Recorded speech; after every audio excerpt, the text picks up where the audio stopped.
In the heart of the sprawling Appalachian Mountains, a remote and foreboding wilderness beckoned, hiding secrets that would awaken the darkest fears of a group of adventurers. This vast expanse of untamed forest was untouched by the comforts of civilization, a place where the wind whispered secrets, and the ancient trees held stories that few dared to uncover. Our tale begins on a crisp autumn day when 5 friends, all avid hikers and nature enthusiasts, gathered at the base of the mountain range. They had heard stories of an old, abandoned village deep within the forest, tales of eerie happenings and long-forgotten legends that fueled their curiosity. With camping gear in tow, they set out on a journey into the heart of the Appalachian wilderness, their hearts pounding with anticipation. The group consisted of Sarah, a seasoned hiker and the de facto leader of the expedition, her partner, Mark, a wildlife biologist with an affinity for unearthing hidden treasures in nature, Emily, a history buff with a fascination for the past, Robert, a thrill-seeker and amateur paranormal investigator, and Lisa, an artist who found inspiration in the uncharted beauty of the wild. As they trekked deeper into the forest, the air grew colder and the shadows longer. A sense of unease began to settle upon them, but their curiosity fueled their determination. They were on a mission to find the long-lost village, rumored to have been abandoned decades ago. The sun dipped below the horizon, casting long, eerie shadows among the trees. The forest became a labyrinth of looming silhouettes, and the path grew less distinct. They pushed forward, each step fraught with uncertainty. The occasional rustling leaves and hooting owls added to the eerie ambience, but they brushed off their fears as mere tricks of the imagination. It was Sarah who first spotted it, an old, weathered signpost barely visible in the dim light. Its once vibrant colors had faded with time, and the letters were barely legible. It read "Welcome to Hollowbrook Village," confirming they were on the right path. Excitement coursed through their veins as they followed the arrow, deeper into the forest. The closer they came to their destination, the more the forest seemed to close in on them.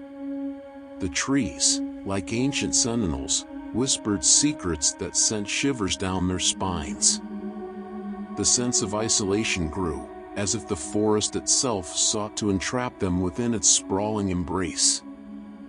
After hours of trekking through the wilderness, they stumbled upon an overgrown trail that led them to the outskirts of Hollowbrook Village. It was a collection of dilapidated buildings, shrouded in ivy and silence. The group exchanged nervous glances, but the allure of the past compelled them forward. They explored the desolate structures, each one revealing fragments of the village's forgotten history. Abandoned homes stood as silent witnesses to a bygone era, and broken windows stared like hollow eyes. A sense of melancholy hung in the air as they discovered decaying photographs, personal mementos, and faded letters, each telling a tale of lives interrupted. In the center of the village, an old church loomed. Its once striking spire now reached for the heavens with a sense of foreboding. Entering the sacred space, they were greeted by dilapidated pews and a crumbling altar. The dim light filtering through the stained glass windows cast eerie, multicolored shadows upon the walls. Emily, the history enthusiast, found a dusty journal hidden beneath a pew. Its pages contained the musings of a former resident, Reverend James, who had chronicled the village's decline. The entries spoke of strange occurrences, unexplained disappearances, and whispers in the night. A growing sense of dread consumed them as they read through the entries. As twilight settled, the group decided to set up camp within the church, their eerie surroundings making it impossible to continue their exploration. The flickering campfire danced with unearthly shadows, and their nervous laughter faded into the night. The forest came alive with nocturnal sounds, wolves howling in the distance, and strange rustlings in the underbrush. The unsettling feeling of being watched haunted their dreams as they huddled in their sleeping bags, trying to find solace in the company of one another. In the midst of the night, they were awakened by a blood-curdling scream that sent chills down their spines. Mark, the wildlife biologist, leaped to his feet, scanning the dark corners of the church. He could barely make out the terrified faces of his friends, all ashen and wide-eyed. The scream had come from Lisa, the artist, who was pointing to a shadowy figure standing at the altar. It was a specter, a woman in tattered clothing, her face obscured by darkness. Her presence exuded a malevolent aura, and her ghostly form seemed to waver like smoke. As fear constricted their hearts, the apparition beckoned to them, her outstretched arm trembling. Emily, in a trance-like state, began to approach, compelled by an otherworldly force. The others called out to her in vain, their voices trembling with terror. But it was Mark who took decisive action, grabbing Emily's hand and pulling her away from the spectral figure. The apparition recoiled, retreating into the shadows, her mournful wails echoing through the night. Their sense of dread intensified, but Mark's quick thinking had averted a sinister fate. Determined to unravel the mysteries of Hollowbrook Village, they pressed on the following morning, determined to find answers. The village, now bathed in the harsh light of day, revealed its true decrepitude.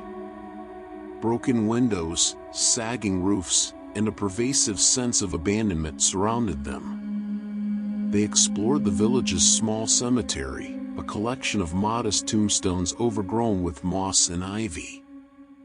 As Emily, the historian, read the inscriptions, they discovered that many of the deceased had passed away on the same ominous date, October 31st, a date forever linked to the mysterious occurrences in the village. Their investigation led them to the village's old well, a structure that sent shivers down their spines. The well's gaping maw seemed to beckon, as if a dark abyss resided beneath its depths. They decided to investigate, to uncover whatever secrets lay hidden below. The moment they peered into the well, a surge of malevolent energy enveloped them. It was as though the very earth itself protested their intrusion. With trembling hands, they began to lower a flashlight into the abyss, revealing a labyrinthine network of tunnels beneath the village. With trepidation, they descended into the cold, damp darkness, the stone walls oozing with moisture. Their flashlights illuminated eerie symbols and writings on the walls, hinting at long-forgotten rituals and dark ceremonies.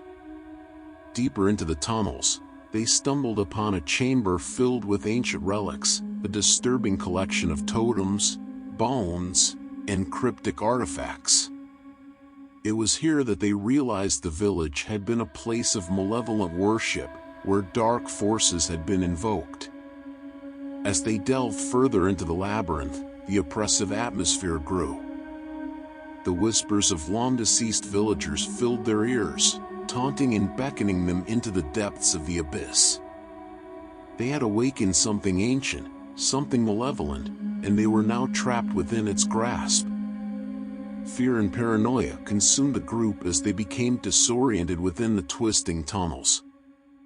It was as if the very walls conspired to confuse them, leading them further into the labyrinthine darkness. Panic began to gnaw at their resolve, and their once unwavering camaraderie started to fray. They stumbled upon more chambers, each more disturbing than the last.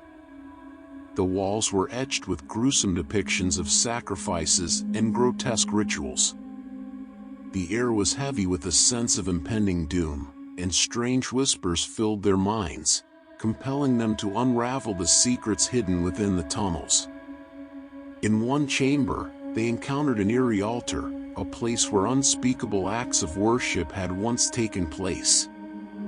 Emily, the historian, found a journal, an account written by the village's former priest, detailing the descent of the village into darkness. It spoke of a sinister pact with an otherworldly entity, a deal sealed in blood and fear. The deeper they ventured, the more they sensed a malevolent presence closing in on them. Shadows danced at the edge of their vision, and an overwhelming sense of dread began to suffocate their every breath. Their flashlights flickered and died, leaving them in pitch darkness, with only their ragged breaths and the haunting whispers to keep them company. The group, now separated in the inky blackness, desperately tried to find their way back to each other. The tunnels seemed to shift and twist, leading them further into the abyss.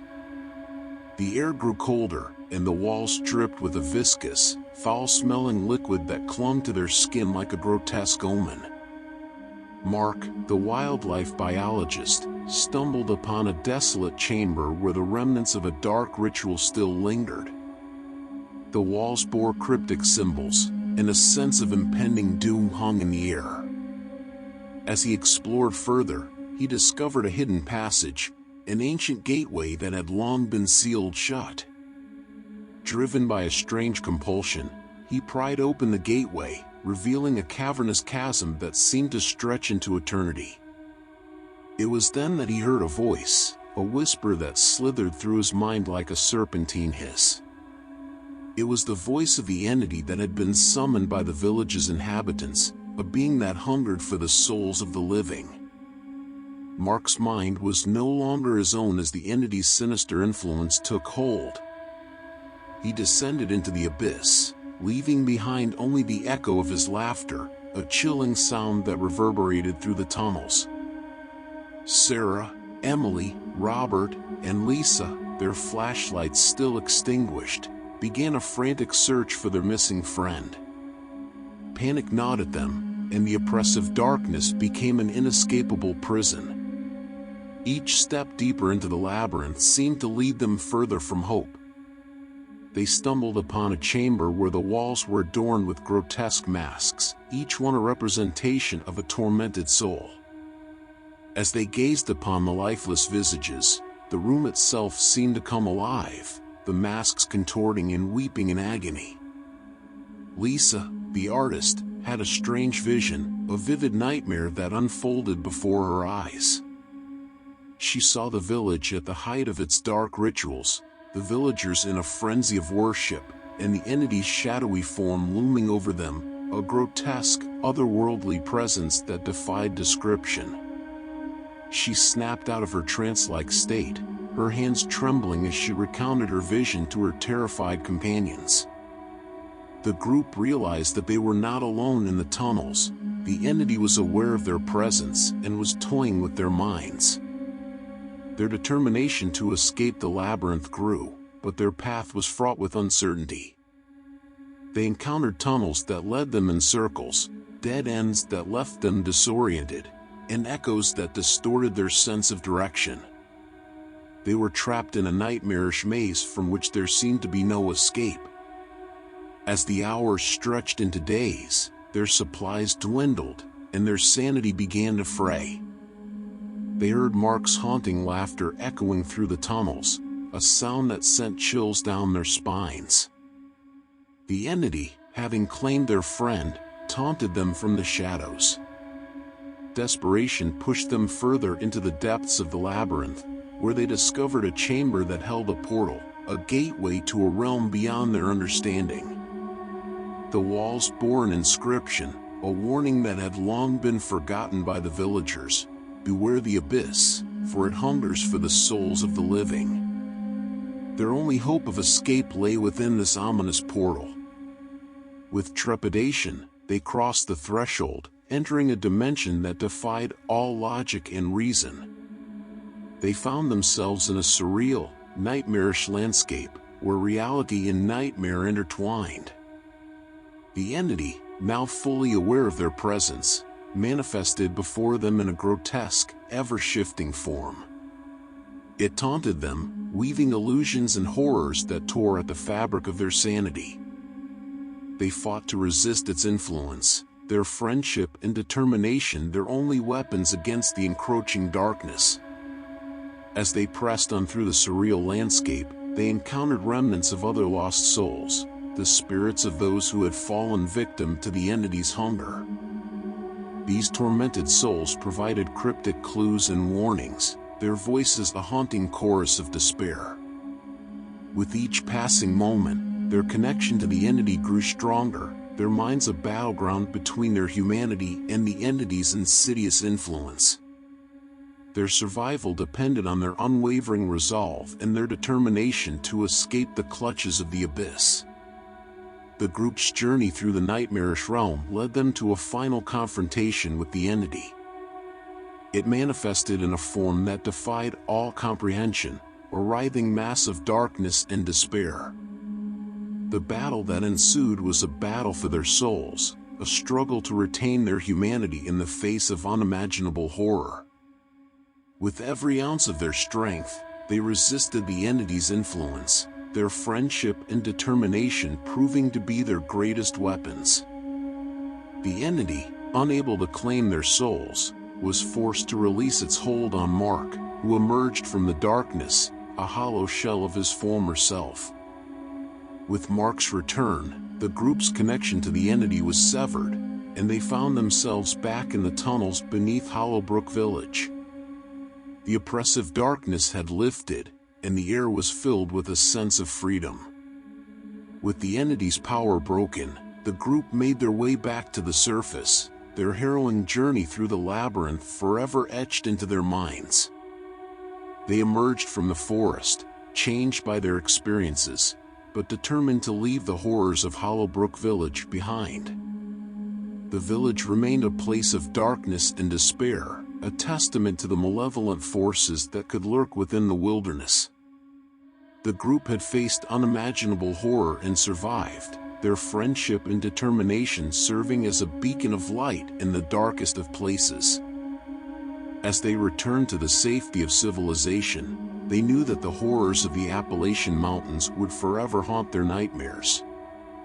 But they also carried with them a newfound strength, a bond forged in the crucible of fear, and a story that would serve as a warning to all who dared to venture into the unknown. In the end, they had escaped the abyss, but the memories of their nightmarish journey would forever linger, a reminder that in the heart of the wilderness, the line between reality and nightmare can blur, and the darkest fears can become all too real.